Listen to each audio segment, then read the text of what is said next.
আল্লাহ তাআলা বলেন হাদিসে কুদসিতে, ইয়া ইবনে আদম, হে আদম সন্তান, তাফাররাগ লিইবাদাতি আমলা সাদরাকা গিনান, তুমি সময় বের করে আমার ইবাদতে একটু মনোযোগ দাও, তাহলে আমি তোমার অন্তরটাকে একেবারে ধনী বানিয়ে দেব। একটা কথা বাংলায় আমরা বলি, এই কথার সঙ্গে মিলে, কি কথাটা জানেন? মনের ধনী বড় ধনী। এটা অনেক বাংলার প্রবাদ বাক্যের মতো আছে। মনের ধনী বড় ধনী।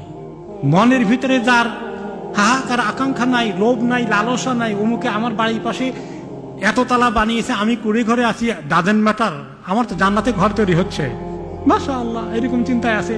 তার মনের দিক থেকে ধনী না গরিব? সে ধনী। তো আল্লাহ তাআলা বলেন, তুমি মনের ধনী হয়ে যাও যদি আমার ইবাদত করে, আমার সঙ্গে সম্পর্ক রেখে, তাহলে আসুদ্দা ফাকরাকা, তাহলে তোমার অভাব অনটন, দারিদ্রতা, তোমার পেলাম না হাহুতাস, এগুলো সব আমি দূর করে দেব।